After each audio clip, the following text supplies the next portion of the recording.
Gosh, sinasadya niyo ba ito? Sinasadya niyo? Para maraming hindi makabutar? Kasi alam niyo yung sa time ni Tatay Digong, nag-landslide si Tatay Digong. So kaya ginagawa niyo itong mga online voting. Saan ko yung manual kasi alam natin na talagang sure talaga yung boto natin. Dito grabe yung parang hirap magano sa online actually. First time kong nag-vote sa online voting. So mahirap lalo na pag mahina ang internet. So ang daming pasikot-sikot pabalik-balik. Grabe, super stress na talaga ako ngayon. Walang kasigurado yung boto natin kung makakount na yun sa dapat butuhan natin para maglingkod sa atin. Online voting. Kasi para sa akin parang medyo pwedeng mag-play doon sa online voting. Which is, ang manual naman talaga is, andun na nakatutok yung iba, nakatingin sila.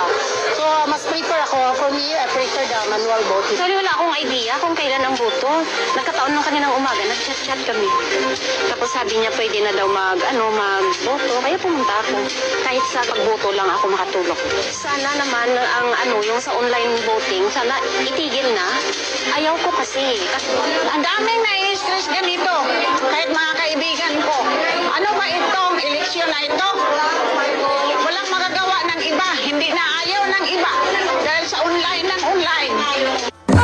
Mga ganitong usapin, kapag wala ka talagang planong mandaya, magiging mature ka at professional ka na makikinig at magiging honest ka na makikipag-usap at positibo ka makikinig sa feedback at i-implement mo at i-improve mo ang lahat ng mga improvement na suggestion. At kapag hindi naman tama yung suggestion, Sir Chairman George Garcia, bakit hindi na lang kayong mag-respond at itama kung anong sinasabi ko? Nag-respond nga kayo last time, sinabi ninyo, Attorney Harold Respicio hindi naman talaga connected sa internet during demo. During demo, sir! Talagang yun talaga ang instruction ninyo sa inyong mga COMELEC officials during demo. Nakadocument yan na hindi talaga i-connect sa internet yung mga voting machines. Kaso nga lang, merong days before election day, meron kayong parang dry run, hindi po ba? Ito troubleshoot ninyo kung connected sa internet yung voting machine. At kapag connected na sa internet, okay na lahat ng troubleshooting, okay na, iiwan mo na lang yung makina, and on election day, i-on mo na lang yung makina.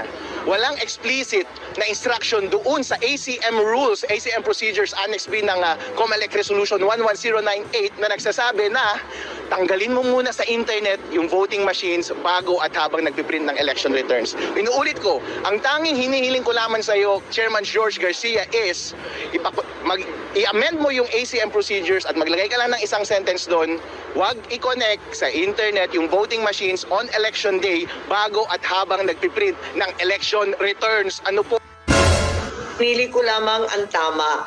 Kapag labag sa batas, hindi tayo pwede sumang-ayon at lihis na sa politika. Hindi naman politika at kampanya ang pinakamahalagang bagay sa ating buhay. Ang importante, manindigan, pangatawanan ang tama. Marami lang kamali. Ako hindi ko na naintindihan ang takbo ng administrasyon kung sino yung mga nag-a-advise. Nahihirapan ako kasi hindi tinututukan ang tunay na problema ng napakatataas na presyo, ang kakulangan sa pagkain at trabaho. Sana tutukan naman yun ang napakahirap ng sitwasyon na nagkakasakit at namamatayan. Kaya sana bumalik tayo sa ating katungkulan na ibsan ang kahirapan ng ating mga kababayan. Taginting na 1 bilyong piso ang inihirit ng Office of the President para pondohan ang mga magiging biyahe ni Marcos Jr. sa susunod na taon. Ayon sa mga Department of Budget and Management, ito ang nire-request na budget ng tanggapan ni Marcos Jr. para sa mga domestic at international trips niya para sa 2025. Kung tutuusin nga raw, mas mababa ng 94 million pesos ang hirit na budget para sa mga biyahe ni Marcos Jr. sa susunod na taon kumpara ngayong taon. Nagbawas ng araw ng biyahe si Marcos Jr. kaya 1 bilyong piso na lang ang hirit niya mula sa DBM. Makailang beses nang pinupuna ang palagiang pagbiyahe ni Marcos Jr. lalo na abroad dahil wala naman daw itong naiuuwing investments sa bansa. I got into a fight. When was the first time you heard this story? 30 years. Oh, 30 years ago. Anyway, the story is that when I was in England, I went into a pub. And as happens in pubs, I got into a fight. sinaksak ako, patay ako. What? Was he tripping here? Was he high? I don't know. Well, mga kadonatics, let's continue because napaka-creepy yung sinabi niya dito eh. Di ba? Let's go. And then, Bongbong is dead. So, this is where it gets interesting.